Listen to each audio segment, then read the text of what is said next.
Tayo po. Morning po mga kapatid. Tayo po niya sa oras na po ng ating gawain. At bilang panimula po, tayo po yung mawit ng masiglang awitan.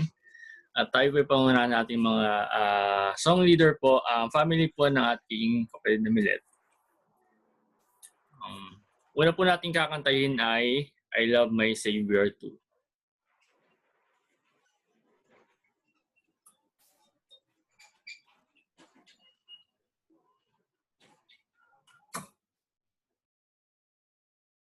Ay, Tishay, wala kayong background?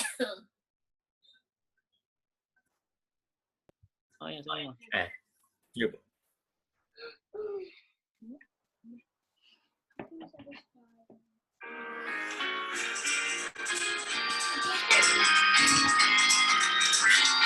Jesus, my heavenly King, loves me and more. Gracious to Him I sing, onward I go.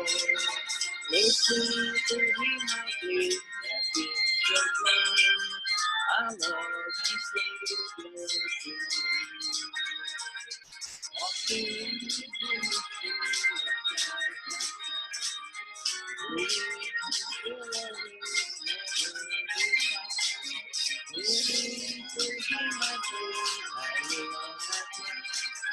I love my Savior too. I love my Savior. He loves me too. I see His favor in everything I do.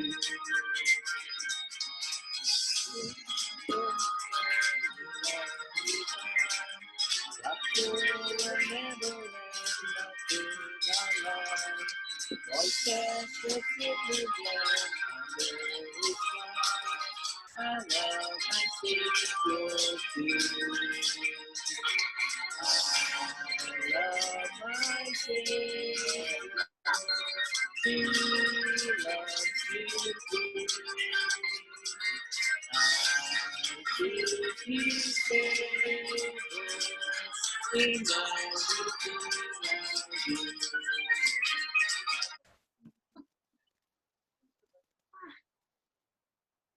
Next po natin ay Seek You First.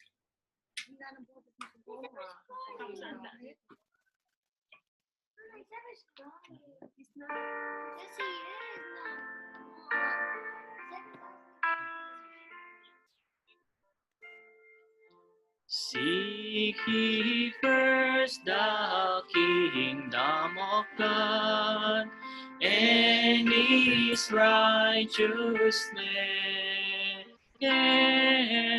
and all these things shall be added unto you, singing Hallelujah, Hallelujah.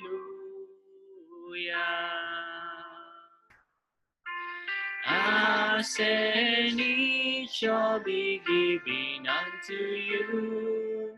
Seek and ye shall find. Knock and it shall be open unto you. Singing Hallelujah, Hallelujah. Man shall not live by bread alone, but by every word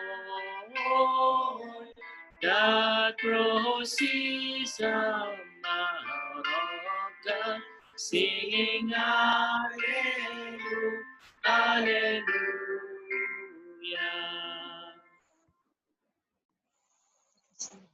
Ang last po natin ay Worship the King. I know. No, it's not. That's bad.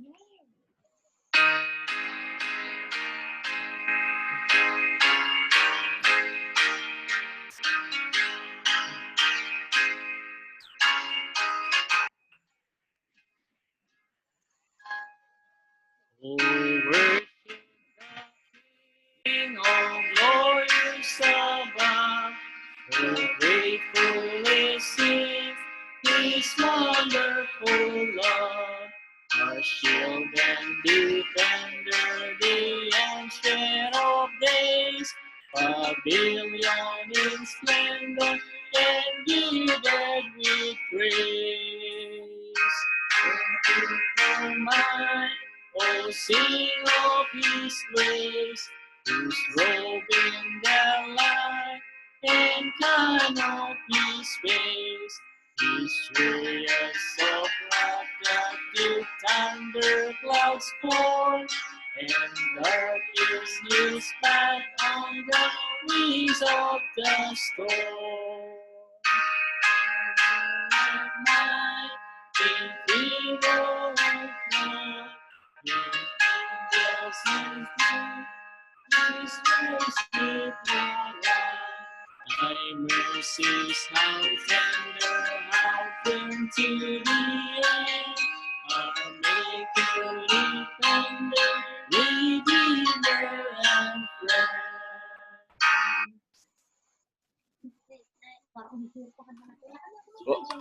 Maraming po salamat sa ito pong masiglang awitan at ating pong kantahin na ang Doxology.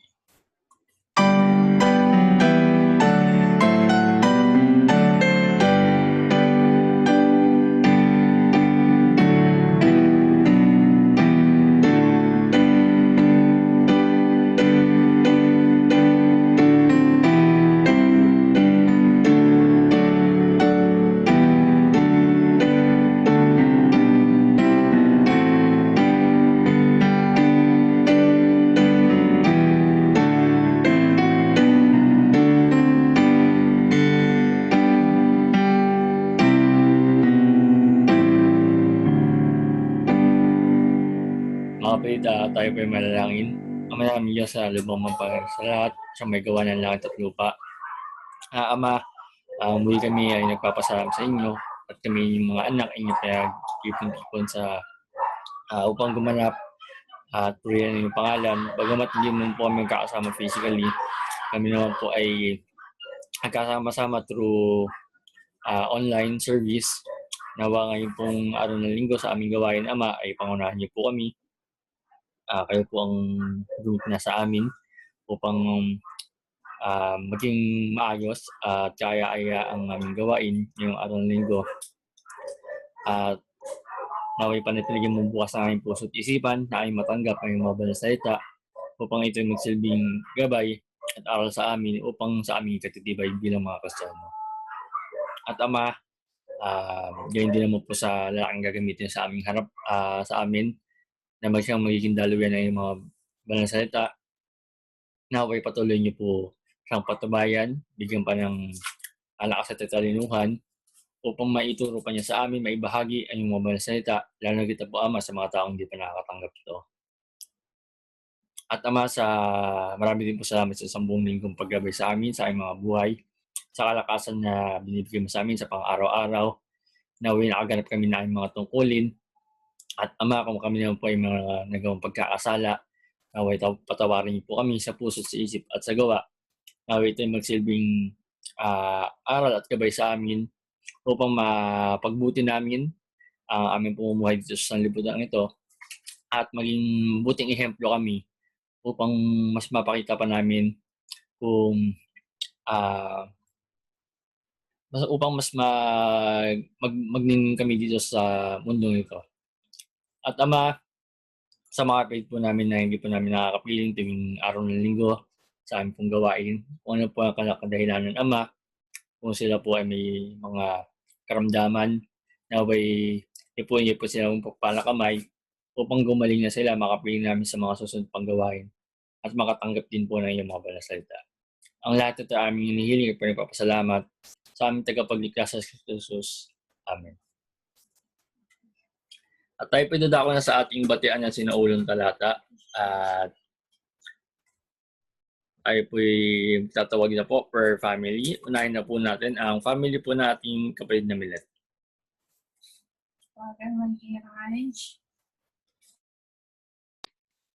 Efeso 4:26. Kayo'y mga galit at huwag magkasala. Huwag lumubog ang araw sa inyong galit. Po, marami po salamat. Next po natin, family po natin kapatid na Eric.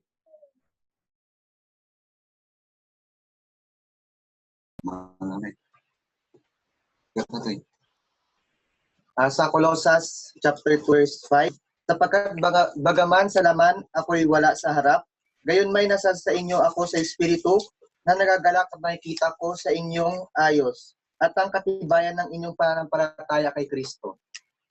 Revelation 1:3. 1:3. Mapalad ang bumabasa at ang nangakikinig ng mga salita ng hula at tumutupad ng mga bagay na nangasusulat doon, sapagkat ang panahon ay mapit na. Sa unang Korinto 6:9, 10, 11. Kung hindi ba ninyo nalalaman ang mga liko ay hindi nagsisipagmana ng kaharian ng Diyos. Huwag kayong padaya kahit ang mga mapakiapid, ni ang mga mananamba sa Diyos-Diyosan, ni ang mga lunya, ni ang mga nangababae, ni ang mga makikiapid sa kapwa lalaki, ni ang mga magnanakaw, ni ang mga masasakim, ni ang mga maglalasing, ni ang mga tungayaw, ni ang mga lulupig ay hindi magmamana ng kaharian ng Diyos. At ganyan ang ilan sa inyo, ngunit nangahugasan na kayo, ngunit binabanal na kayo, ngunit inaring ganap na kayo sa pangalan ng ating Panginoon Jesucristo at sa Espiritu ng ating Diyos. Marami po salamat. Next po natin, ating pong kapatid na Violi po. Ano ba? Tinig ba? Tinig? Dinig po. Sa awit 133:1, masdan ninyo magkabuti at magkaligaya sa mga magkakapatid na magsitahang magkakasama sa pagkakaisa. Okay. Marami po salamat. Next po natin, ang family po natin kapatid na Benji. Sa Pilipos 1:21, sapagkat sa ganang akin ang mabuhay ay si Kristo, ang mamatay ay pakinabang. Galatia 6:7. Huwag kayong padaya, ang Diyos ay hindi napabibiro, sapagkat ang lahat na ihasik ng tao ay siya namang aanihin niya. Marami po salamat. Next po natin ang ating pong kapatid na Susan.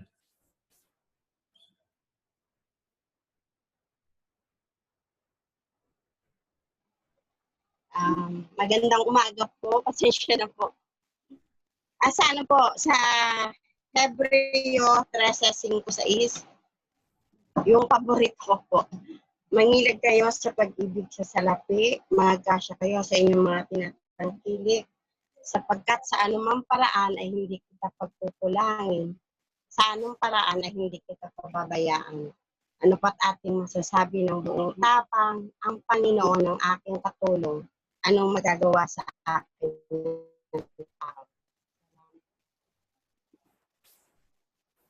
Yan po. Marami po salamat.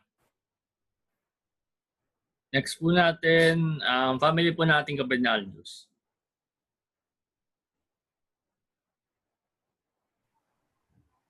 Sa John 15:1 and 2, ako ang tunay na puno ng ubas at ang aking ama ang magsasaka.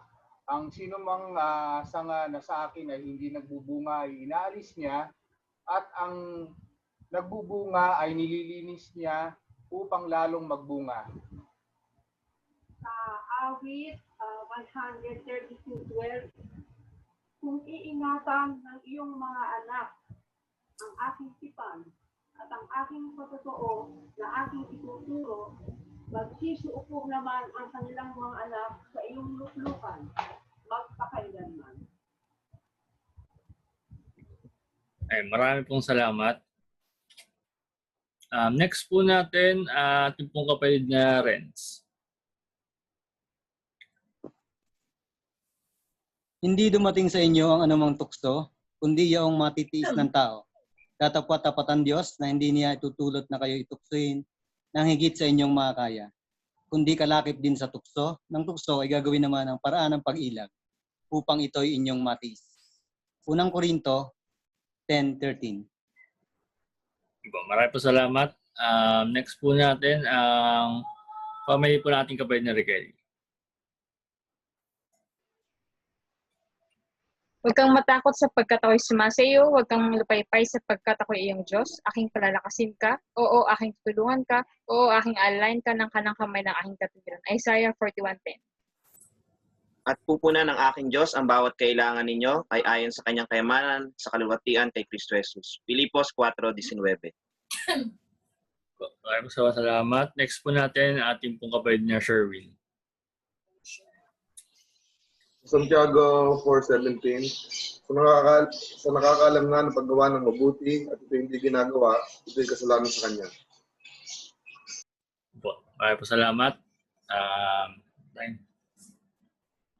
Sa Juan 5:22-23, sapagkat ang Ama ay hindi umahatol sa kaninumang tao, kundi pinagkaloob niya ang anak, ang buong paghatol, upang papurihin ng lahat ang anak, na gaya rin ng kanilang pagpupuri sa Ama.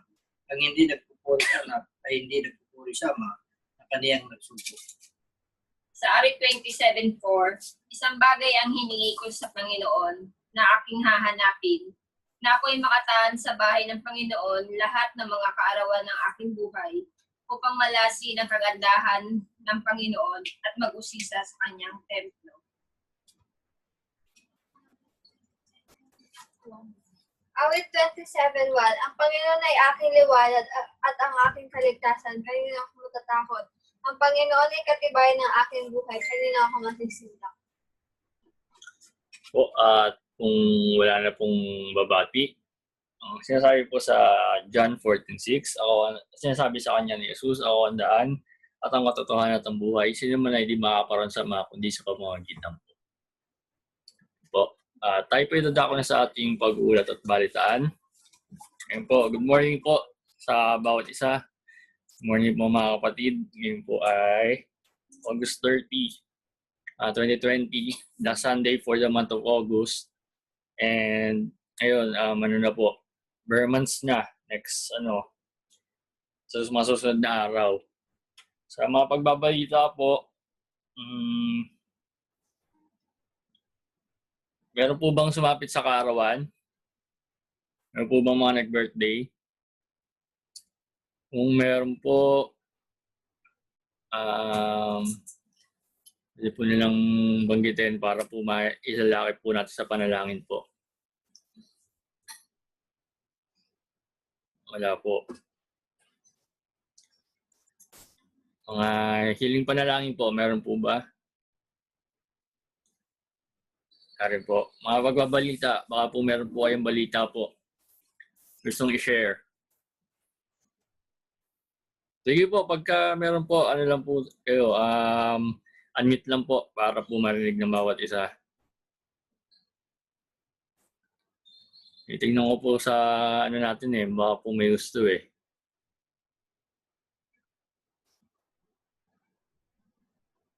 Ayan, wala naman. Pero sige po, so kahapon po, nag-conduct po ang Sunday School, ang mga teachers ng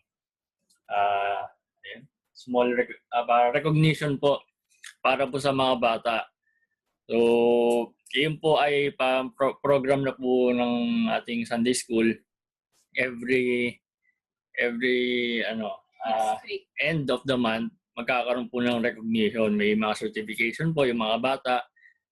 And malaking tulong po yun para po din yun po, syempre, mabusto yung confidence nila.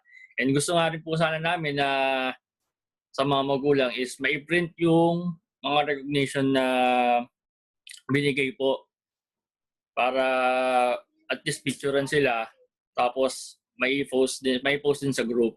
At least makita nila yung sarili nila na naka-post, di ba po? So para nakakatuwa din, may pakita. And then file din na po natin yon kung sakasakali man magkaroon ng mga sa Christmas party po natin, may pakita natin, di ba po? Yung per month natin na recognition. maganda pong may pakita yon. And ayun po, so ayun pa lamang po simula pa lang naman po ng ating Sunday school, and malamang po pagka nag-normalize na tayo is mapapabuti pa po natin yung ating pong mga programs pagdating po lalo sa mga bata. Ayun po. So, ayun po, siyempre, maraming po salamat sa mga nangunguna, lalo po dun sa mga teachers natin. Ayun po, ating pong kapatid na Jazz at si kapatid na Janine. Talagang todo effort to talaga, siyempre. Hindi rin po biro yung ginagawa nila. Gawa ng may pasok din naman po, di ba? At the same time, pagdating ng Saturday, maaga pa yung Sunday school. And nakakatuwa din po kasi talagang active na daw po yung mga bata na talagang may interaction na po sila. And di na po sila ganun nahihiya. So yun naman po yung pinaka-goal namin nung umpisa pa lang na masanay po sila sa harap ng camera para po sa mga susunod na gawain pa ng Sunday school. Yun nga po, tulad na nabalita ko dati, sana may tayo para magkaroon tayo ng joint Sunday school with other mga ibang dako. Kasi may mga nakausap din po kaming teachers na sila rin po nagkakandak ng Sunday school nga na through online, through Zoom. So ang lang po doon is yung oras lang po. Pero sana mangyari po yun, di ba? Kasi at least makamit din sila ng ibang kabataan sa iba't ibang dako po.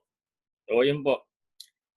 And meron pa po bang mga karagdagang balita po?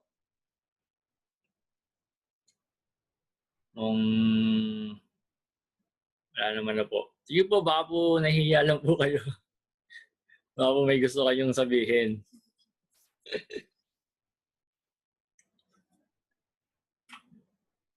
Nakangiti po parang may gustong sabihin Titingnan ko po sa camera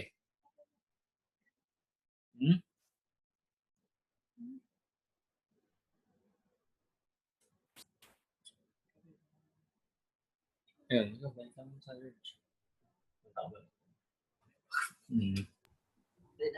Ayun, sige po. Kamusta na kaya yung church natin, yung structure ng church natin sa Milagrosa?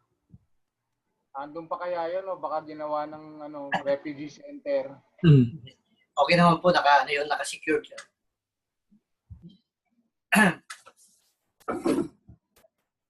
Okay naman po, hindi naman po kasi 2 weeks ago naggaling ho ako doon.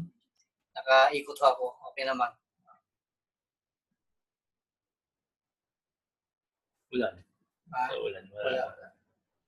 Ayun naman po. So far nandun pa rin po, hindi pa nawawala. Hindi pa nalilipat. Po. Ayun po. Kung wala na po, tayo po gaganap na po natin panalangin. Panalangin po natin, ito pong ating gawain tuwing araw na po ng linggo na mas gabayan pa tayo natin Panginoon. And then ganoon din po sa ating mga programa like po ng Sunday School. Papasalamat po at nakatapos tayo ng ilang meetings and may mga susunod pa sa may gabayan tayo ang ating po Panginoon. And sa mga kapatiran po, sa mga nangunguna, sa mga bata, at gayon din naman po dito sa mga matatandaan, mga nangunguna, elder po natin dito sa Dako ng Carmona. At sa iba't ibang dako na rin po, isama na rin po natin. Naway, maayos naman po ang mga kalagayan. At syempre, yun po, yung patuloy na kalakasan na ibibigay sa atin ng ating Panginoon. Ayan po. At kung mga wala na pong karagdagan, ang gaganap po na ating panalangin, ating pong kapatid na Benji.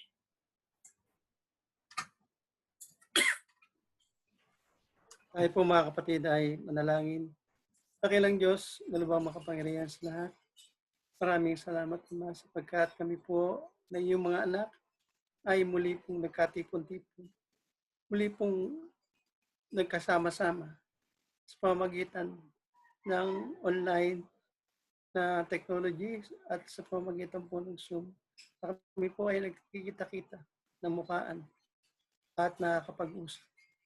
Ama, maraming salamat sa patnubayan po sa bawat isa sa amin may mga anak sapagkat alam po namin, Ama, na ang kalagayan po ng sanlibutan.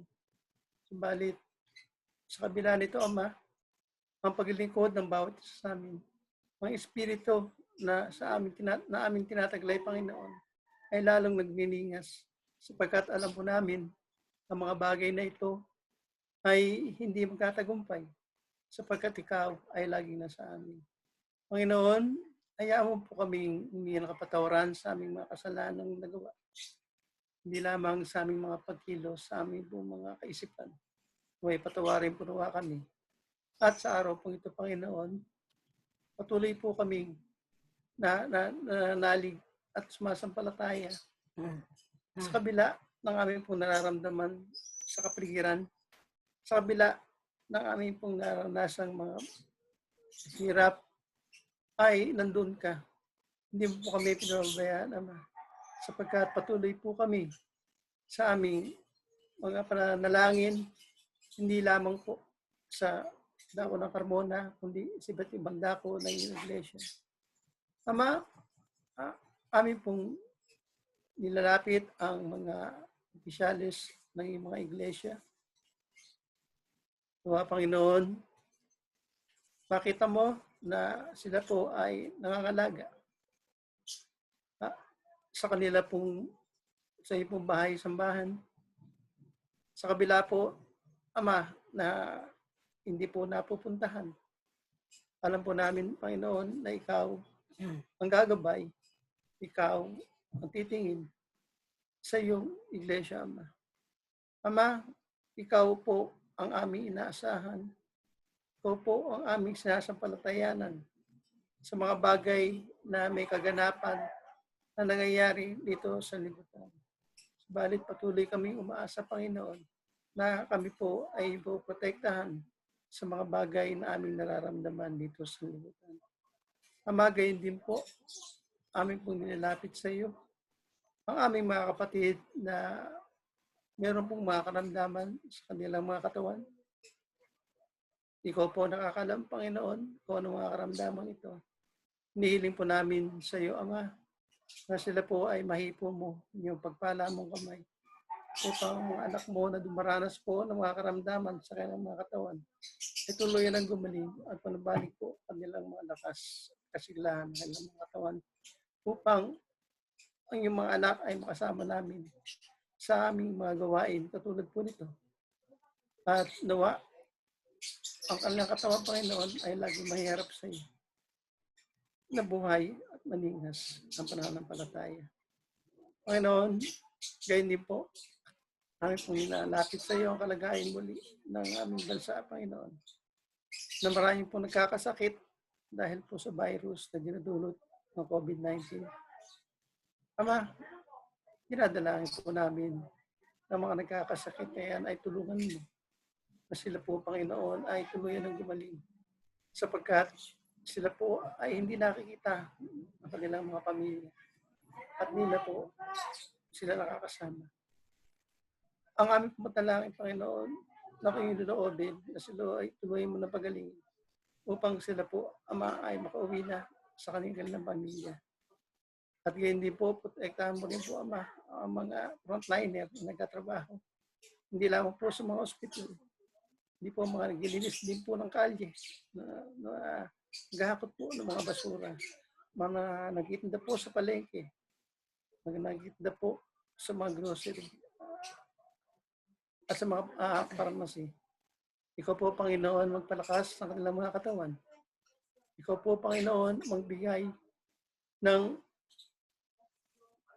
kanilang pangangailangan sa kanilang paggawa dito sa aming pong bansa.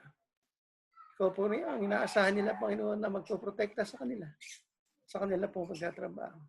Naway lingapin po sila, Ama. At naway protektahan mo rin po ang kanilang mga sambahayan upang patuloy po silang gumawa patuloy po silang magsumikap na magtrabaho. Kasi kakatahimik po namin bansa, ikalilinis po namin bansa. Ngayon din po ang mga opisyalis ng mga aming bansa, Panginoon, na naway sila ibigyan po ng karunungan. Bigyan po sila ng malinis na puso. Bigyan po sila, Ama, ng kagalakan na maglingkod sa kanilang mga sakutan. At naway, linisin mo ang kanilang kaisipan, Ama, upang sa mga pagtulong na ito naman po ay sa larangan ng salapi ay kanilang maibigay ng may kalayaan na malinis ang kanilang mga puso. Panginoon, sa mga nangyayari ito, ikaw lang po nakakaalam kung kailan ito matatapos, kung kailan po babalik ang dating pamumuhay ng mga tao. Subalit sa kabila nito, Panginoon, ang mga tao ay natutong tumawag sa iyo. Mga tao ay natutong magsisi.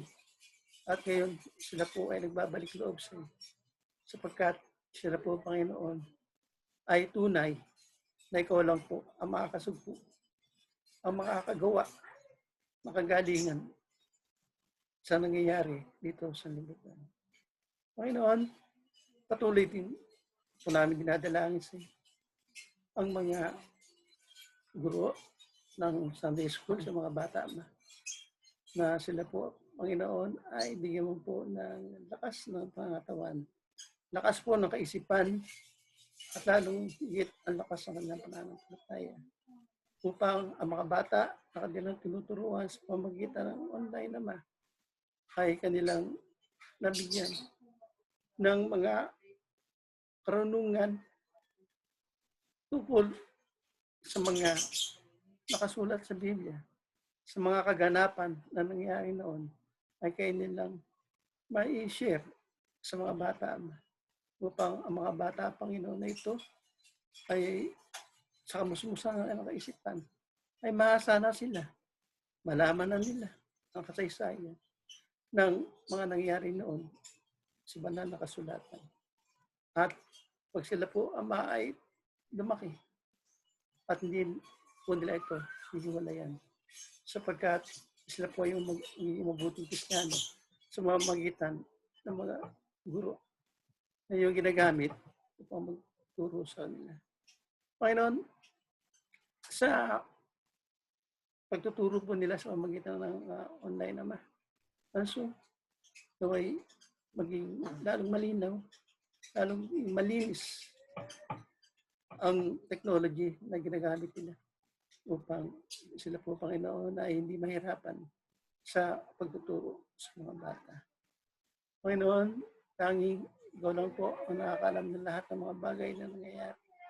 At lahat ng mga bagay, Panginoon, ay may kapayapaan kami sapagkat alam po namin na ikaw ang aming Ama, na ikaw ang aming Diyos na aming pong malalapitan, aming pong matatawagan na magpaprotekta sa iyong mga anak.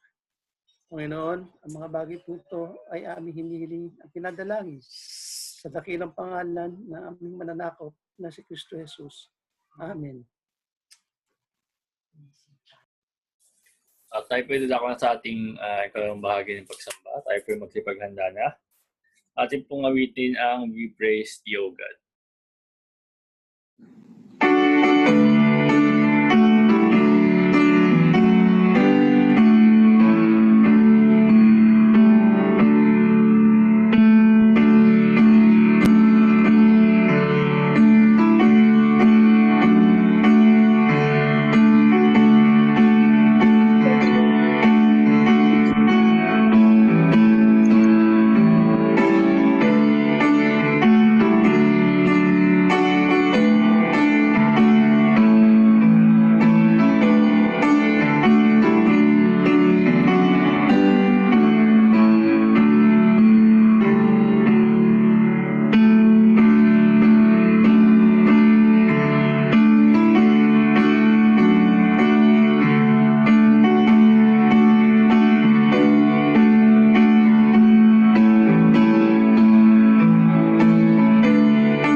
Mga kapatid, ating pong pakinggan ang paalala ng ating Panginoon tungkol sa ating pagsamba. Datapwat dumarating ang oras at ngayon nga, nasasambahin ng mga tunay na mananamba ang Ama sa Espiritu at katotohanan sapagkat hinahanap ng Ama gayon na maging mananamba sa Kanya. Ang Diyos ay Espiritu at ang mga sa Kanya nagsisamba ay kinakailangang magsisamba sa Espiritu at sa katotohanan. Kaya nga mga kapatid, ipinamamanhik ko sa inyo, alang-alang sa kahabagan ng Diyos, na inyong iharap ang inyong mga katawan na isang haing buhay, banal, nakaayaya sa Diyos na sa inyong kanapatang pagsamba. At huwag kayong magsiayon sa sanlibutan ito, kundi mag-iba kayo sa pamamagitan ng pagbabago ng inyong pag-iisip upang mapatunayan ninyo kung alin ang mabuti at kaaya-aya at lubos na kalooban ng Diyos. Purihin ang Panginoon sa pagkabasa ng kanyang banal na kasulatan. Ulitin po natin ang Hallelujah, Praise Jehovah.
Mga kapatid, tayo po ay manalangin. Ama namin na siyang pinakatakila sa lahat. Salamat Ama sa mga kabutihan mo sa amin. At sa oras po ito ay patuloy niyong nilalahati ang bawat isa. Salamat Ama sa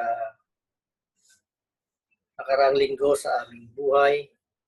At kami Ama ay yung patuloy na ginabayan, pinalakas sa lahat ng mga pagsubok na dumating sa amin. At ganyan din naman sa mga kalakasan at biyaya na sa araw-araw ay pinagkakaloob sa bawat isa. Ama, sa bahagi pong ito, tulungan mong maging bukas ang mga puso't isipan ng bawat isa upang sa mga salita mo na mahayag ngayon, ito Ama ay tumimo sa mga puso't isipan, ay sa puso namin Ama, ay sa buhay, upang kami Ama ay patuloy na lumalakad na nag-iilaw sa magulong sanglibutan ito. At gayon din Ama sa iyong anak na iyong gagamitin na mag-aaral, maghahayag ng iyong mga banal na salita. Hiling namin Ama ang iyong patnubay sa kanya. Nawa Ama ay pagkalooban niyo po siya ng maraming kaalaman at karunungan. At lalo higit Ama, ipagkaloob niyo po sa kanya ang iyong espiritu upang ito Ama ay kanyang may pangaral at may bahagi sa amin ng naayon sa iyong banal na kalooban. Ito ay aming nihiling at pinagpapasalamat sa pangalan ni Jesus. Amen.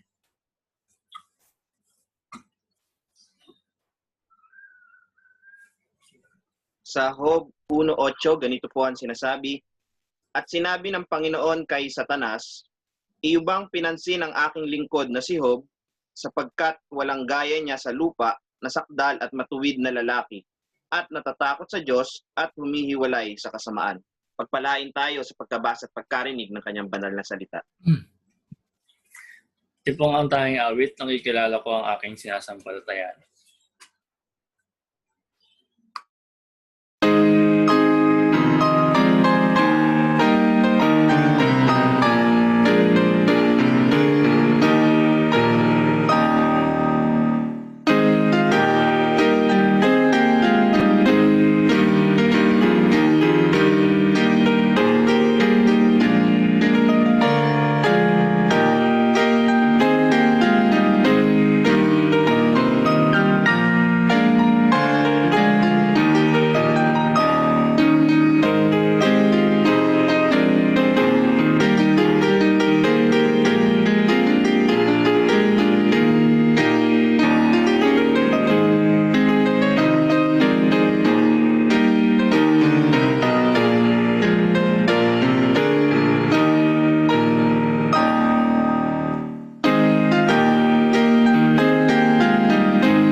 Isang magandang umaga po mga kapatid.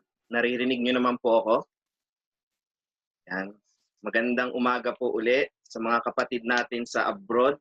Kaila Ate Milet, kaila Shaidi, kaila kapatid na Percy. Good evening po. Tama po ba? Yan. Oh. Nakakatuwa, natutuwa ang inyong lingkod na muling makapagsalita sa inyong harapan. At pagkakataon ko to para makamusta kayo. Unahin ko muna yung sa mga malalayo po, kaila kapatid na Milet. Tama po ba, sleeping time pagkatapos ng service natin? Tulog na po, di ba? Yan, pero nakakatuwa, busy na busy sila, no? Sila kapatid na Shaidi, pagkatapos matutulog. Kumpleto po ang family natin, yung mga taga Sambales po, kaila kapatid na Eric. Salamat, kasama namin kayo. Sana hindi magka-problema ang internet. Sabi ko nga, kumpleto ang pamilya, sila kapatid na Susan, Kaya attendance po natin ay complete, 100% pong attendance natin. So welcome po muli sa ating pananambahan every Sunday. At dahil nag-iba po yung pamamaraan ng ating pagsamba gamit ang Zoom. Alam niyo na po yung ano natin, no? Mga drills natin pagdating po sa paggamit ng Zoom. Gusto ko magkaroon tayo ng interaction, makamusta yung mga kasama natin. Paano ba natin ito napapakita? I-high five ko lang po yung kasama ko. Pwede nyo pong tapikin din yung inyong kasama. Fist bump. Kung wala po kayong kasama, wave lang po tayo sa camera. Ayun, may kasama po ako dito. Muli po ay mapagpalang oras po sa bawat isa.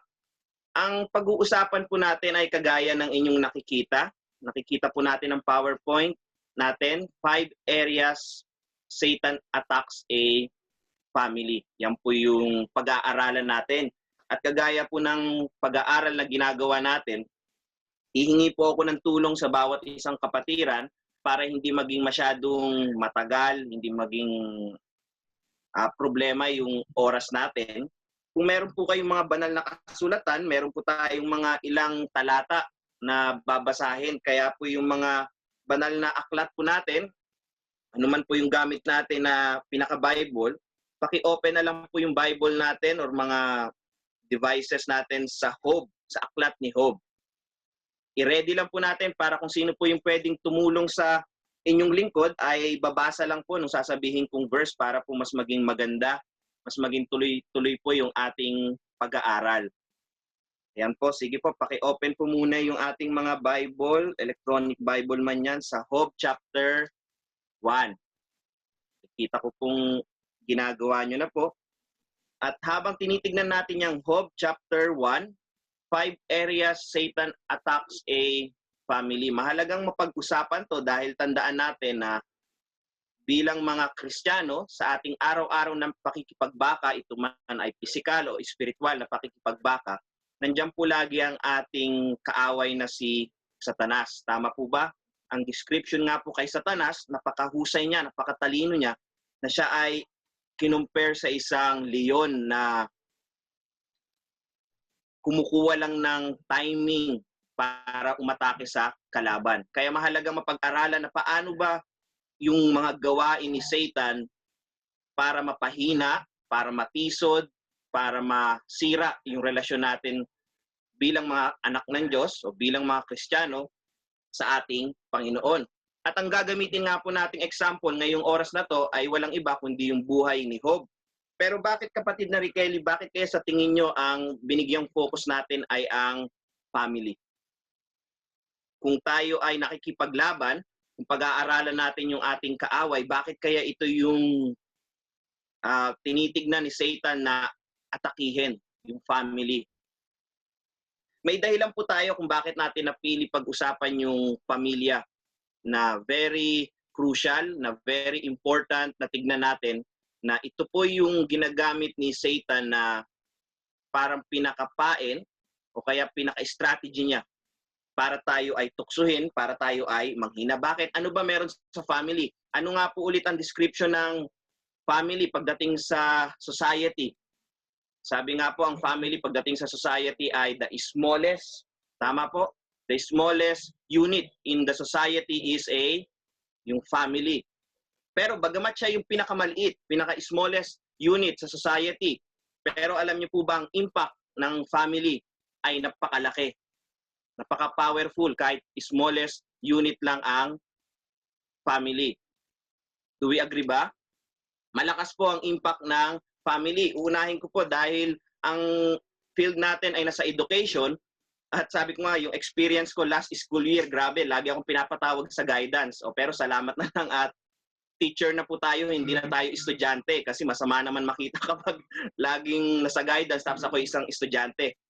Pero ngayong teacher, dahil meron po tayong advisory class, last school year, madalas nasa guidance po ako dahil may mga problem po ako sa mga students ko kaya dinadala po sa guidance, kaya ilang beses din po ako na patawag sa guidance kasama po yung mga estudyante na mayroong mga problema.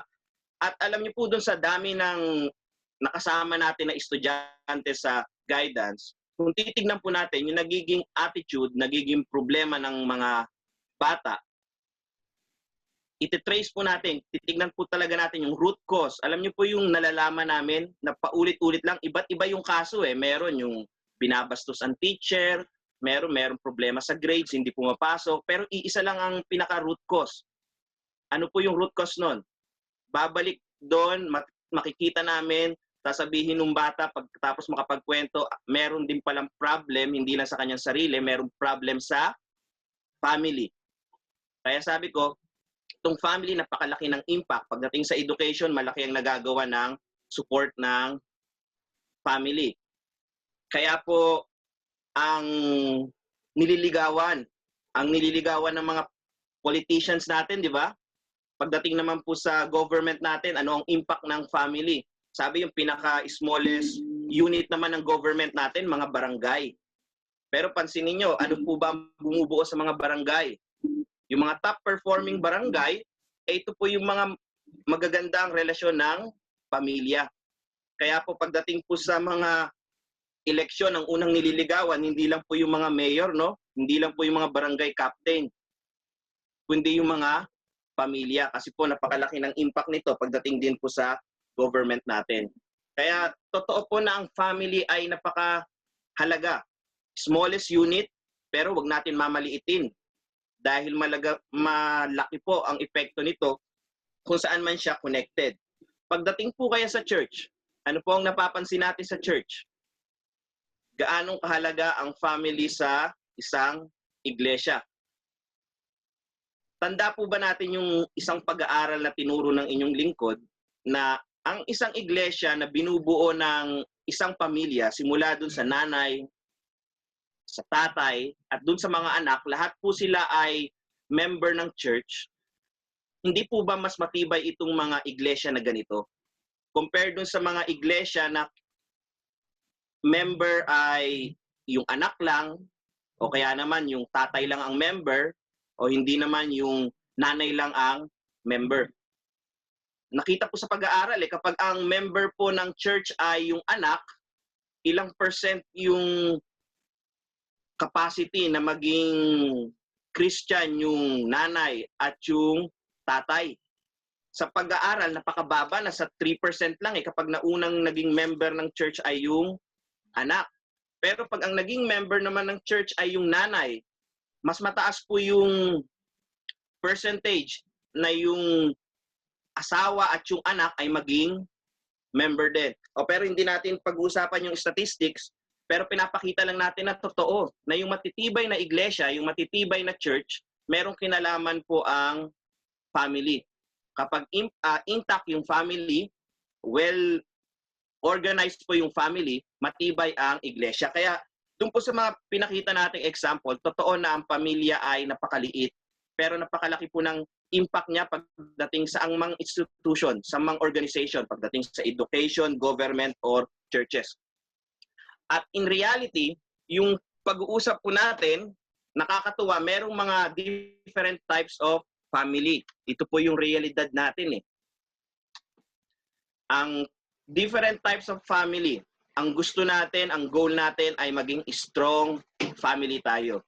At tama po mga kapatid, yun ang gusto natin. Pero in reality, hindi lang ito yung types of family. Number 1 lang, we have the strong family. Pero sa ayaw at gusto natin, meron tayong mga broken family. At meron din tayong tinatawag na dysfunctional family. Iba't ibang klase po yan. Yan po yung reality. Sa ayaw at gusto natin, ito po yung nangyayari. Kaya po sa goal natin, nakikita natin kung ganong very influential ang itong unit na to, itong pamilya na to. Ito pala yung dahilan kung bakit si Satan, ito po yung inaatake. Ito yung inaatake niya. Kung sa tingin niya malakas yung tatay, sinong aatakihin niya? Maaaring yung asawa. Kung malakas naman yung asawa, maaaring atakihin naman yung anak. Kasi ang objective ni Satan is yung masira ang family. Kaya tingnan natin, dun sa kwento ni Job, ang sabi dito po sa kwento ni Job, hayaan niyo pong simulan ko ang pagbasa sa chapter 1. At sinabi ng Panginoon kay Satanas, saan ka nanggaling? At na magkagayoy, sumagot si Satanas sa Panginoon at nagsabi, sa pagpaparoot parito sa lupa at sa pamamanhik manaog doon. At sinabi ng Panginoon kay Satanas, iyong bang pinansin ng aking lingkod na si Job? Alam naman natin yung kwento ni Job, di ba? Dito magsisimula yung pag-attack ni Satan kay Job. Pero bago niya atakihin si Job, tignan natin, personal ba yung pag-attacking ginawa niya kay Job? Maaring sa ibang pagkakataon, personal, pinahirapan niya si Job dahil binigyan niya ng sakit, pero tignan natin as a whole, ay yung kabuuan ng kwento kung paano niya inatake si Job. Sino po ba ang makakasagot? Saang larangan, saang aspekto inatake si Job? Yung unang attack ni Satan. Makikita niyo lang po yan sa chapter 1. Ayan. Kanina nakakatuwa sa balitaan, lahat tayo nakangiti eh. Sana laging gano'n. Pag tinatanong kung meron tayong balita, lahat tayo nakangiti. Ngayon tinatanong ko po, saang aspeto po yung unang atake ni Satan? Tignan po natin yung kwento. Ang unang ginawang pag-atake ni Satan. Job chapter 1 verses 14. Sige po. Kahit dalawang verses lang, 14 to 15. Pakibasa po kung sino man yung nakakita. Paki-unmute na lang po. Na dumating ang isang sugo kay Job at nagsabi, ang mga baka ay nagsisipag-araro at ang mga asno ay nagsisisabsab sa siping nila. At dinaluhong ng mga sabeyo at pinagdadala. Oo, kanilang pinatay ng talim ng tabak ang mga bataan. At ako lamang ang nakatanang mag-isa upang magsaysay sa iyo. Salamat kapatid na Renz. So yung unang pag-atake po ni Job ay ni Satan po. Yung unang pag-atake ni Satan kay Job, tignan nyo, hindi pa personal to eh. Hindi ka agad binigyan ng personal na sakit si Job. Sino po yung unang inatake? Yung kanyang yung binasa ni kapatid na Renz, anong hayop pa yon? Yon, yung baka. Pero hindi lang yon, pati yung mga bataan, ibig sabihin yung mga trabahador. Then, kung i-continue pa natin yung sa mga next verses, hindi lang yung baka, hindi lang yung mga bataan, pati yung mga tupa. Itong mga baka, tupa, tsaka bataan niya, ito po ay sumisimbolo dun sa kanyang business. Ito ay sumisimbolo sa agriculture, ito ay sumisimbolo sa livestock. Sa madaling salita, yung number 1 attack po ni Satan sa kanyang pamilya, sa pamilya ni Job, ang ginamit po ay, pakita nga natin kapatid na EJ. Yan po, yan nakikita natin sa screen. Nakikita po natin sa screen. Kung babasahin po natin, yung number 1 attack ni Satan kay Job, yung kanyang finances. Di ba po? Ito yung business ni Job eh. Ito po yung livestock ni Job. Yung kanyang finances. Hindi kaya ganun din po sa ating pamilya. Lalo na ngayon sa time ng pandemic. Kung pag-uusapan po itong financial needs natin. Pag sinabing pong finances natin, ito ay tumutukoy sa kayamanan, sabi nga sa assets natin, o sa madaling salita, doon po sa ating pera. At ang usapin pong kayamanan, pera, yung mga assets natin, ang sabi nga, lahat naman tayo agree dahil lahat naman tayo ay pinag-aralan to na ilang beses. Pagdating sa usaping pera, ang pera hindi naman talaga siya masama. Ang description nga natin sa pera, hindi siya moral eh. Amoral siya. Ibig sabihin, hindi siya immoral, hindi siya masama, pero hindi ko rin pwedeng sabihin na siya ay isang mabuting bagay. Kapag amoral, kapag ginamit ko sa masama, magiging masama yung paggamit. Pero kapag ginamit ko naman sa isang mabuting bagay, pwede siya maging mabuti. Sige po, agree pa ba tayo lahat doon sa sinasabi ng inyong lingkod? Ang masama sa Bible, ano ulit yung masama sa Bible? Yung pag-ibig sa salapi. Pero yung mismong treasure, yung mismong pera na pinag-uusapan natin ay hindi masama. At ganong kahalaga ang finances pagdating po sa family? Lahat po tayo makaka-relate. Sabi ko nga, dahil ngayon ay nasa pandemic, hindi lang yung health ang concern natin. Hindi lang yung health ang pinoproblema natin. Dahil sa pandemic, number 1 na nagiging problema natin ay finances. Sabi ko nga, mapalad ang hindi lahat tayo, pero sa inyong lingkod, sabi ko, mapalad dahil kahit paano naman ay sumisweldo pa kami. At natutuwa pa kami dahil meron tayong batas. Narinig nyo na po ba yung anong batas yung bago, yung Heal as One Act?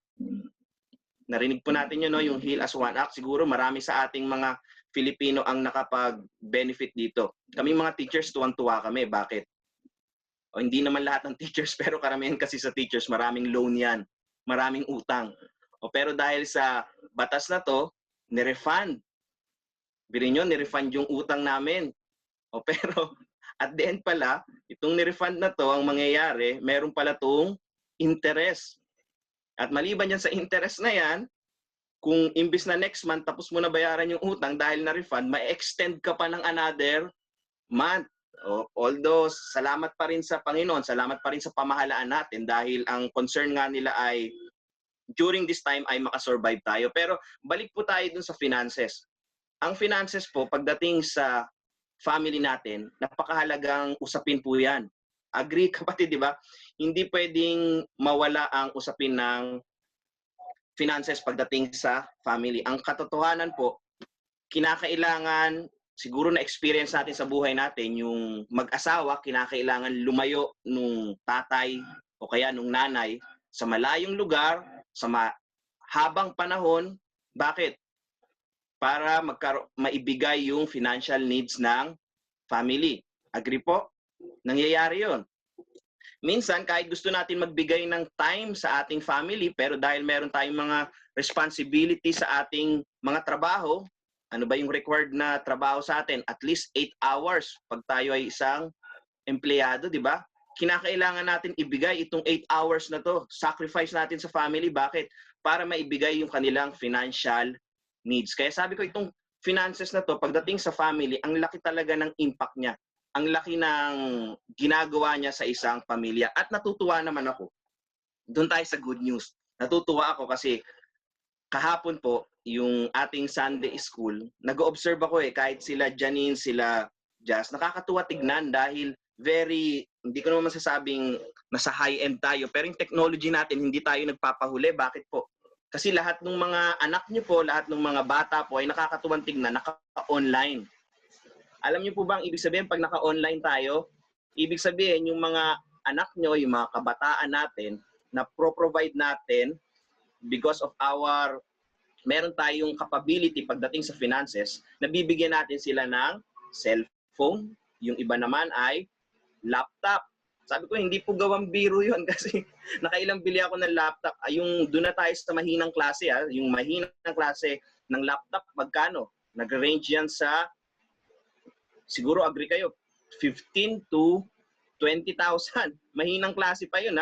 Aside from that, yung mga cellphone natin, hindi naman kapag nabili na natin yung cellphone, yung mga bata, mga laptop, okay na yon. Paano ba nagiging possible ang online classes? Siyempre, meron pa tayong internet connection. Bibili pa rin tayo ng pan-load niyan kahit sabihin yung cellphone lang yung ginagamit namin. Hindi, bibili pa rin tayo. And again, thank God, dahil meron tayong capability because of our finances na ibibigay natin yung pangangailangan ng ating pamilya. Kaya sabi ko, usaping financial, usaping pera pagdating sa family, napakahalaga. At dahil nga napakahalaga, yung ating kaaway na Diablo, yung ating kaaway na Satanas, diyan po tayo inaatake. Pagdating po sa ating financial needs. Kaya nga lagi kong sinasabi, kamusta po yung financial status natin? Hindi ko pag-uusapan kung tayo ay, hindi ko sasabihin dapat meron tayong ganito, dapat meron tayong savings na ganito. Hindi po. Ang goal ng study natin, ang goal ng pag-aaral natin pagdating dito sa finances, dahil nga malaki ang role nito sa family natin, malaki ang role nito sa pamilya natin, minsan dito po tayo inaatake ni Satan. Tatanungin ko po kayo, paanong paraan tayo inaatake ni Satan pagdating sa ating financial status? Ang nasa isip natin, inaatake tayo ni Satan, pinagkukulang tayo sa pamamagitan ng pagkukulang, kagaya ni Job. Di ba si Job, namatay lahat yung kanyang bataan, ibig sabihin yung kanyang empleyado. namatay yung kanyang baka, tupa, yung kanyang business bumagsak. Minsan nasa isip natin yung pag-atake ni Satan ay pagkukulangin tayo sa financial needs natin. Pwede. Pwede niya pong gawin yon. Pagkukulangin tayo sa financial needs, at sabi nga, sa isang tao, kapag medyo mahina yung tao na yon, alam niyo po ba ang isang tao kapag nangailangan na yan? Kapag hindi po kapag hindi siya naturuan ng maigi, ang isang tao kapag nangailangan at walang-wala, ano pong ginagawa? Nagnanakaw. Hindi na mahalaga kung ano ang tama o mali, nawawala na po yung moral standard. Lumalabas po yung ugali ng tao kapag wala siya. Pero wag po nating kakalimutan, hindi lang ito yung way ng pag-attack ni Satan sa ating finances. Merong way ng pag-a-attack si Satan, hindi sa pamamagitan ng pagkukulangin tayo. Kundi ano po yung opposite ng pagkukulangin tayo? Yung bibigyan naman tayo ng napakaraming kayamanan. Meron po ba kayong kakilala o siguro na-experience nyo na po, no? Yung tao na yon nung biglang yumaman, kung dati ang bait-bait, ngayon, nung sobrang yaman, nag-iba po ang estado sa buhay. Sabihin natin, naging mayabang, masyadong tiwala sa sarili dahil okay lang kahit ma-hospital ako. Nakita na po natin. Kaya itong pamamaraan na to, itong finances natin, ingatan po natin. Kasi it's either atakihin tayo ni Satan na pagkulangin tayo, o kaya naman atakihin tayo ni Satan na bigyan tayo ng sobra-sobra.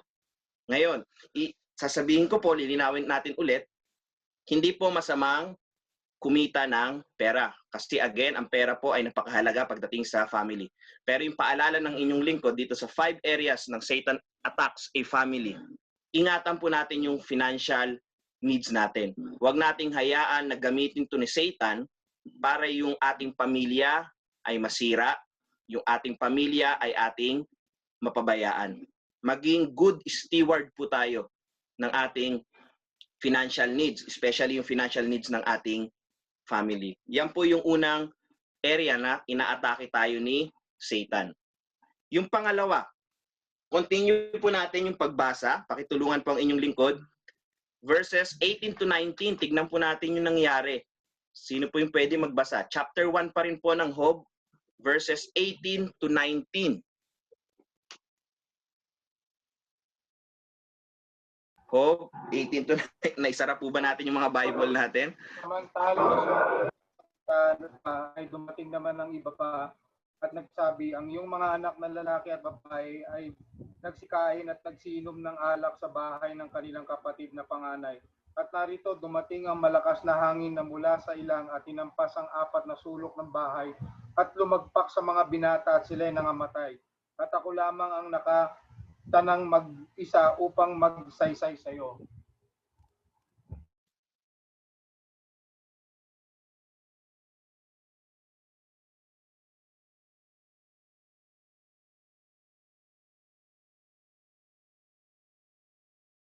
Yan, salamat po. Nakita natin, una finances, namatay lahat yung kanyang mga business, mga bataan. Pangalawa po, ang namatay po yung kanyang mga children. Yung kanyang mga anak. Sabi sa pag-aaral, 7 sons and 3 daughters. Lahat po yun ay namatay.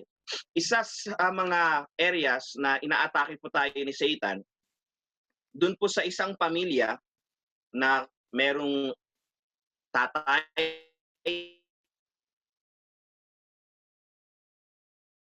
ito po yung inaatake ni Satan, yung ating pong mga anak o yung ating mga children. Bago po yan, alam niyo po ba kung ano ang description ng banal na kasulatan, ng salita ng Bible, ng salita ng ating Diyos pagdating po sa ating sa Bible? Sige po, yung mga unahin ko muna yung mga nanay. May alam po ba kayo na kung saan hinahalin tulad ang inyong mga anak pagdating sa Bible? O yung mga nagpa-Thanksgiving po dyan, ano po yung binabasa pag nagpapa-Thanksgiving? Ang inyong anak ay, di ba sabi, yung the fruit of the womb is a reward from the Lord. Sige po, parang ako lang nakaka-relate dun sa sinasabi ko. Marami po. Ang mga anak po ay sinasabi ito ay reward mula sa Panginoon. Ano pa ba? Kuya Aldous, ano pa ba yung naalala natin pagdating sa anak? Ang anak ay, meron tayong sinasabi sa awit. Ang sabi po dito sa awit chapter 127, kung saan kinukompare ang ating mga anak. Ang sabi po, narito ang anak ay mana na mula sa Panginoon at bunga ng bahay bata ay kanyang gantimpala, heritage and reward. At tingnan nyo kung paano hinahalin tulad ang anak, kung paano ang mga pana sa kamay ng makapangyarihang lalaki, gayon man ang anak ng kabataan. Yan pala po, ang mga anak pala po ay hinahalin tulad sa isang pana.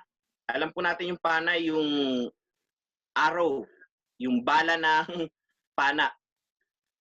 Ang ibig sabihin daw po nung arrow, yung, tama po ba ang inyong lingkod? Yung pana, no?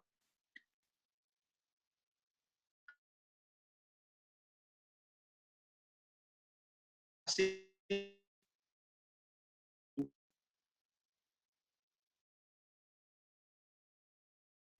pointed dapat yun, di ba?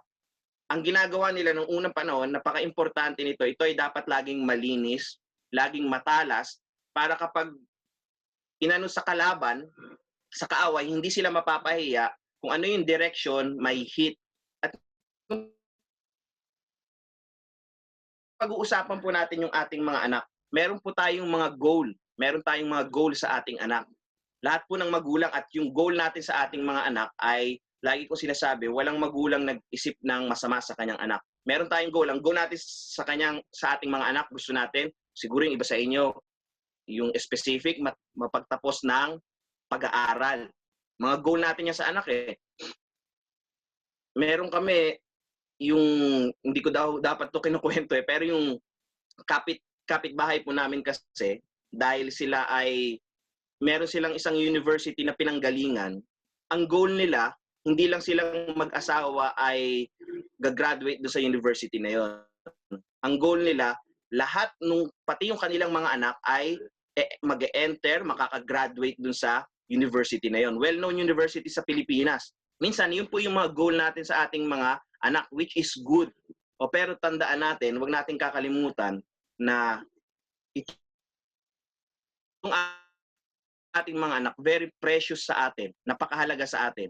Sabi ko, lahat ng mga bagay na mahalaga sa atin, ito po yung ginagawang advantage ni Satan para tayo ay atakihin. Kanina pinag-uusapan natin, finances, mahalaga.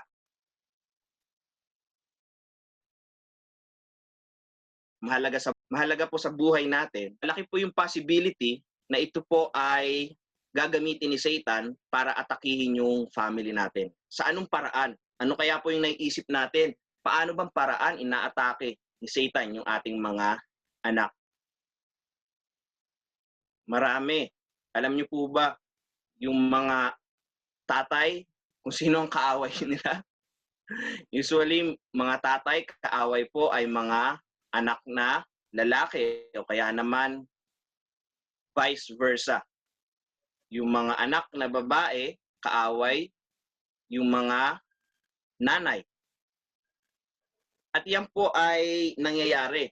Sa paglilingkod po natin, at dahil ito ay kinakailangan natin sa sermon, marami tayong na kasamahan. Meron tayong mga nasamahan na mga pag-uusap, mga meetings, na merong mga problema sa iglesia na yung isang manggagawa, yung isang lingkod ng ating Panginoon ay kinakailangan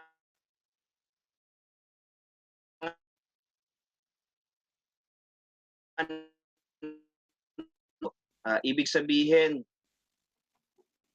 okay pa ba yung internet connection ng inyong lingkod? Okay pa po? Medyo nagugulo, ano? Kaya, yan. Hinihintay kong gumalaw yung mga pictures nyo eh. Unstable. Sa pangalawa pa lang tayo, 5 to eh. Sana umabot tayo sa 5.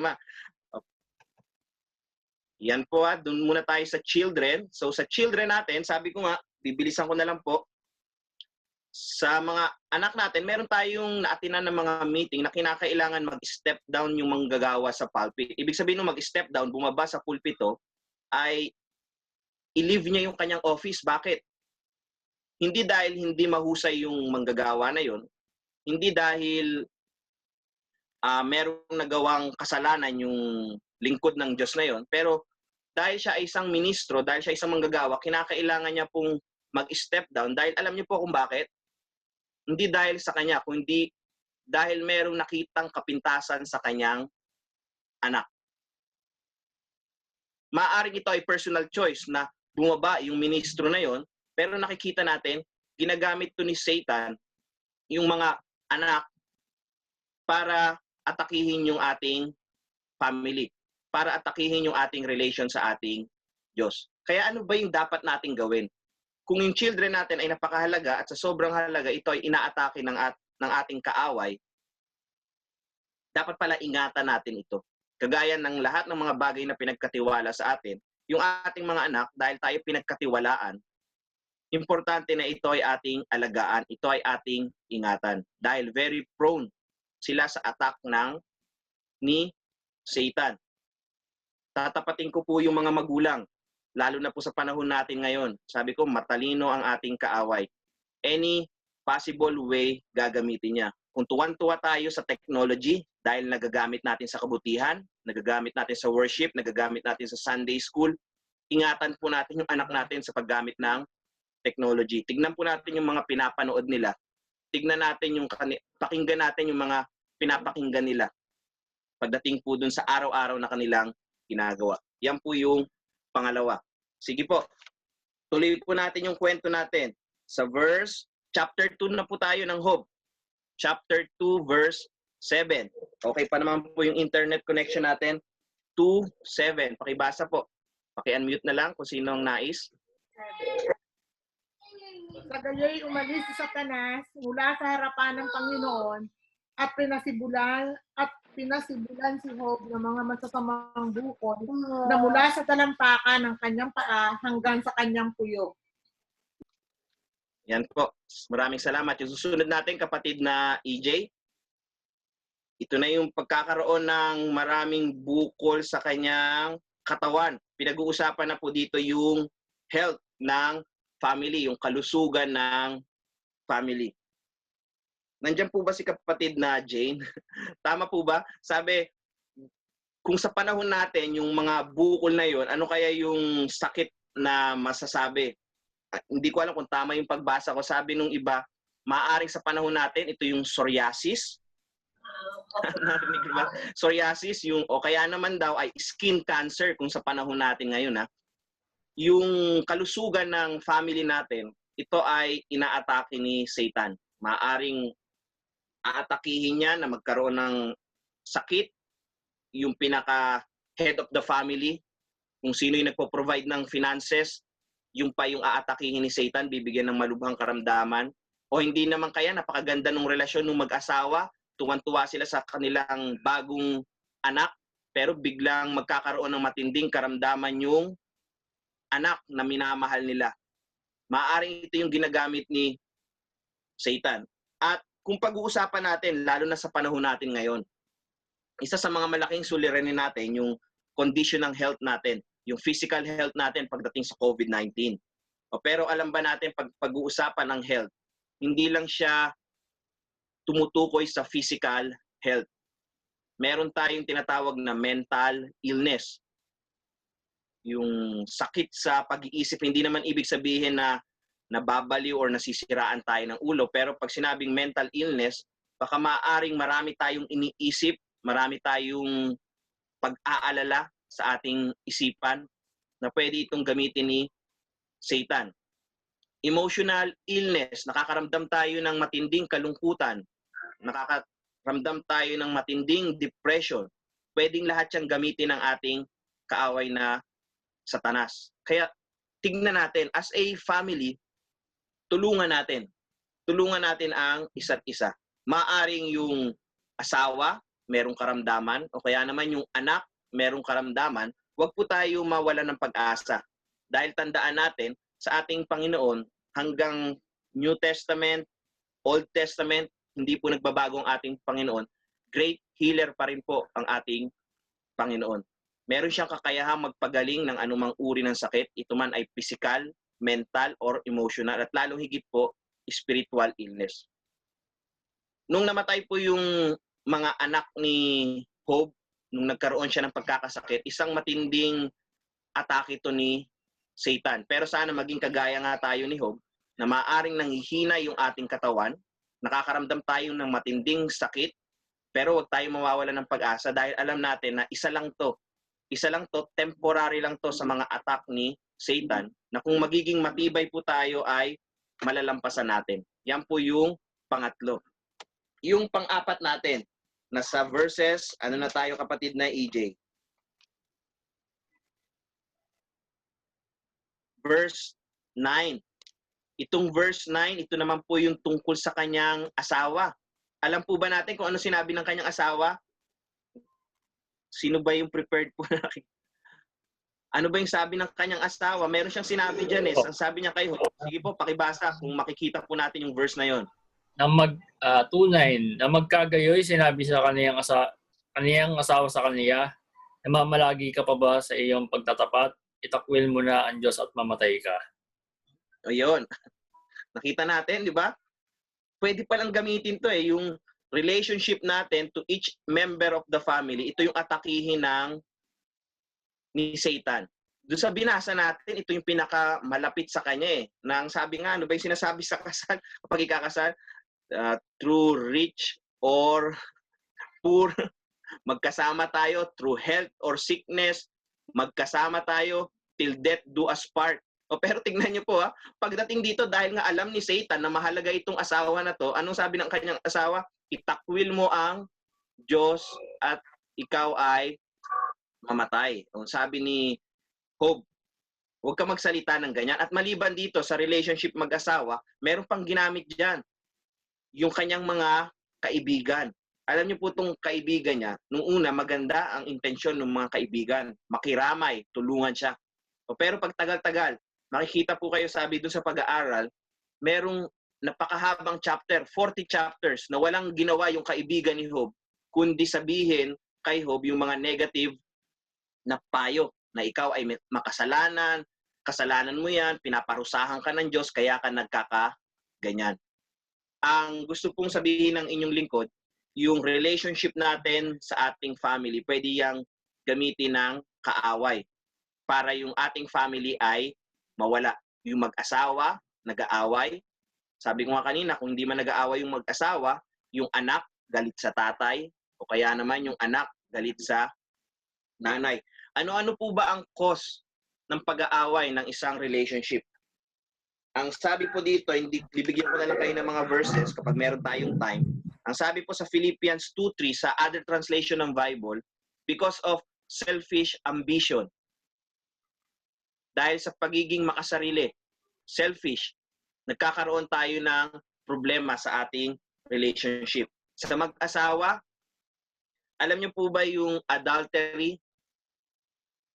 Ito lang yung binigyan ng Panginoon pagdating sa kanyang, sa paghihiwalay, ito lang yung binigyan ng grounds para yung asawa na lalaki at babae ay payagan maghiwalay because of adultery. Napakabigat na sin, kaya ito ay sinasabing hindi dapat masumpungan. Ephesians 5:18.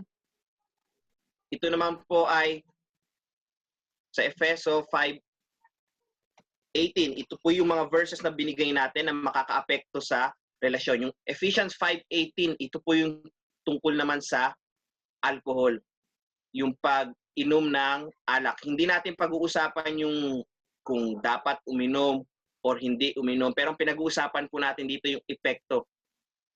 Sa pag-aaral po, sa kaysaysayan, napatunayan na because of addiction, hindi lang sa drugs, kundi addiction ng alcohol, ang dami ng family ang nasira. Kaya po sa relationship, yung ilang bagay na yan, pagdating sa family natin, tignan natin, ingatan po natin. At yung pinakahuli po, na 5 areas where Satan attacks a family. Yang spiritual life ni Jacob. Pakibasa po sa Job chapter 2, verse 10. Ngunit sinabi niya sa kanya, ikaw ay nagsasalita na gaya ng pagsasalita ng hangal na babae. Ano? Tatanggap ba tayo ng mabuti sa kamay ng Diyos at hindi tayo tatanggap ng masama? Sa lahat ng ito ay hindi nagkasala si Job ng kanyang mga labi. Yan, maraming salamat. Hayaan niyo pong tapusin natin sa napakagandang sagot ni Job. Sa kabila ng kanyang nararanasan ng mga pagsubok, ng mga pag-atake ng kaaway, simula doon sa pinansyal, doon sa kanyang mga anak, sa kanyang kalusugan, sa kanyang relationship, at yung sa kanyang spiritual life, sa kanyang mismong relasyon ng ating Panginoon. Pero ang sabi ni Job, hindi ba meron tayong karapatan na tumanggap ng mabuti at ganun din ng masama?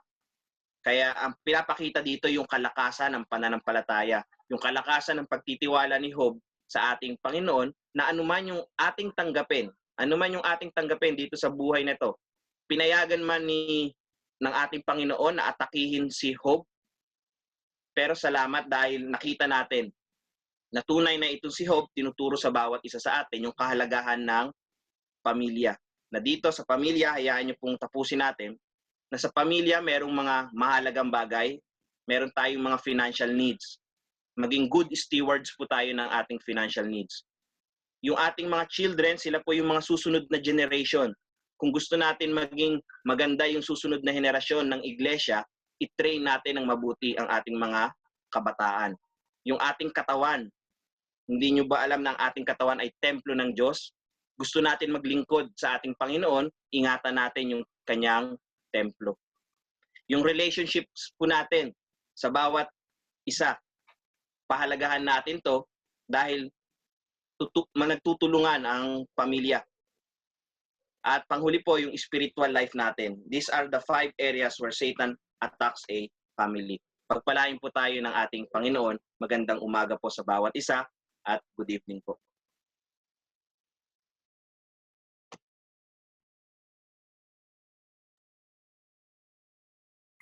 Maraming po salamat, kapatid na Arcalisa, sa magandang mensahe po. Ating pong awitin ang awit sa hapunan ng Panginoon.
Mga kapatid, bago po tayo tumanggap ng tinapay at saro, ating pakinggan ang sulat ni Apostol Pablo sa mga taga-Korinto. Sapagkat tinanggap ko sa Panginoon ay binibigay ko naman sa inyo na ang Panginoong Hesus ng gabing siya'y pagkanulo ay tumampot ng tinapay at nang siya'y makapagpasalamat ay kaniyang pinagputol-putol at sinabi, ito'y aking katawan na pinagputol-putol dahil sa inyo. Gayon ito sa pag-alala sa akin. At kaya hindi naman hinawakan ang sarong pagkatapos na makahapon na sinasabi, ang sarong ito ay siyang bagong tipan sa aking dugo. Gayon ito sa tuwing kayo magsisiinom sa pag-alala sa akin. Sapagkat sa tuwing kaninyo ang tinapay na ito at inuman ninyo ang saro, ay inihayag ninyo ang pagkamatay ng Panginoon hanggang dumating siya.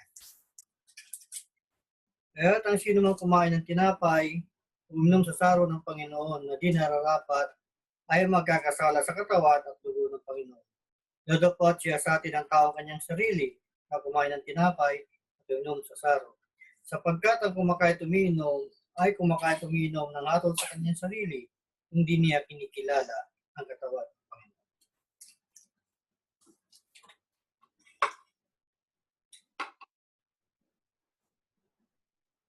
Mga kapatid, tayo po ay manalangin. Ama namin na siya ang pinakatakila sa lahat.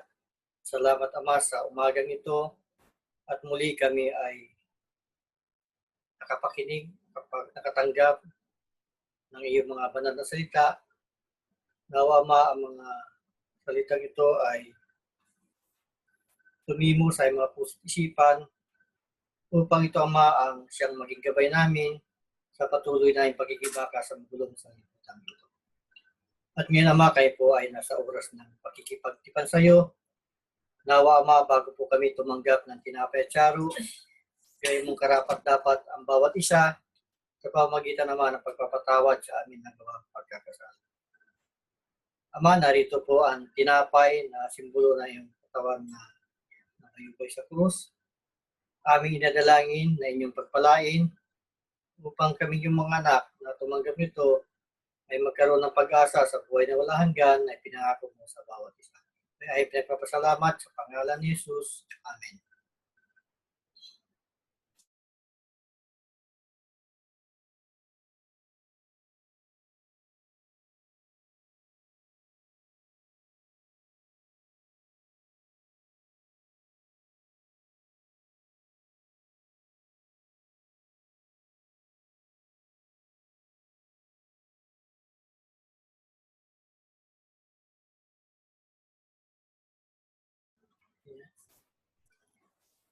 Mga kapatid, tayo po ay manalangin.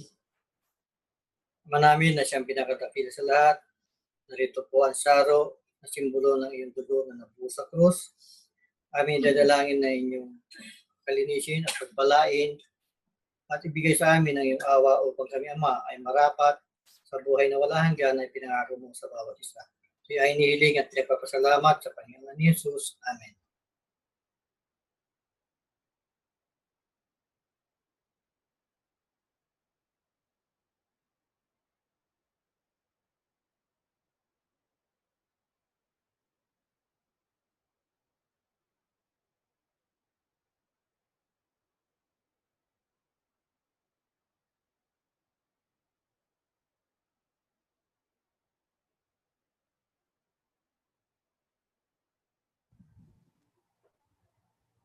Mga kapatid, pakinggan natin ang paalala sa atin ukol sa pagkakaloob.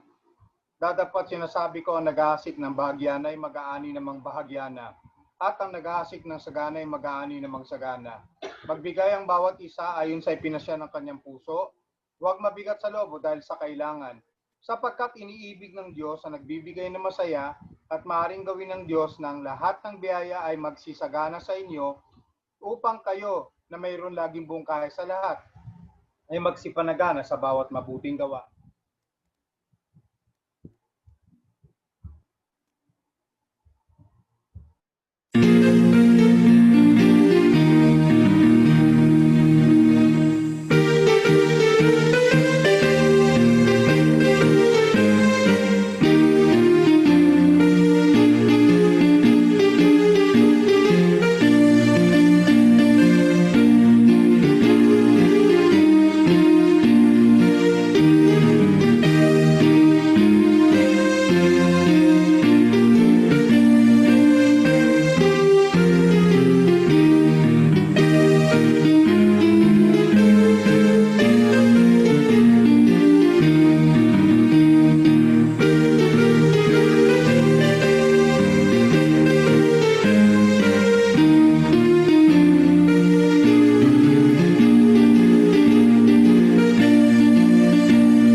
Mga kapatid, tayo ba'y panalangin?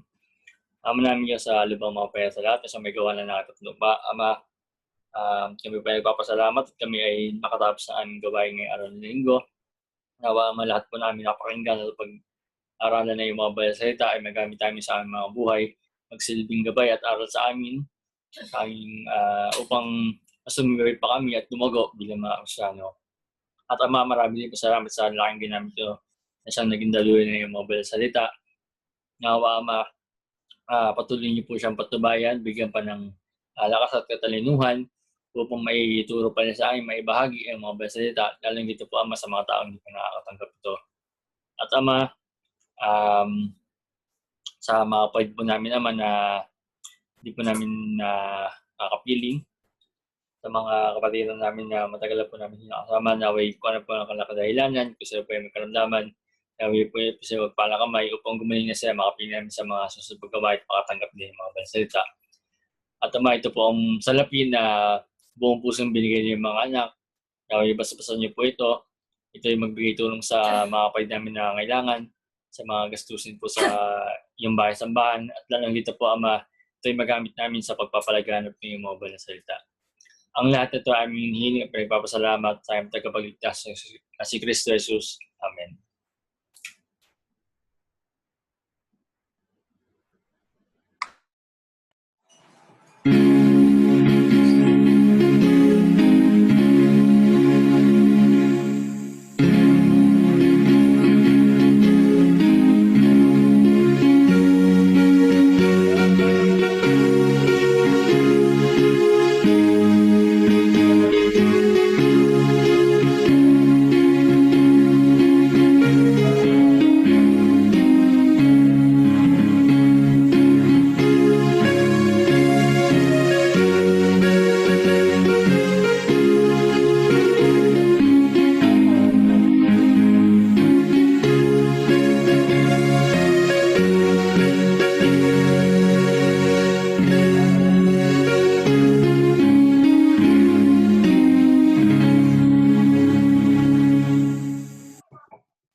Ngayon, sa makapangyarihang gumawa ng lubang sagana ng higit sa lahat ng ating hiningi o iniisip, ayon sa kapangyarihang gumagawa sa atin, ay sumakanya nawa ang kalawalatian sa Iglesia at kay Kristo Jesus sa buong panahon, magpakailanman, siya nawa.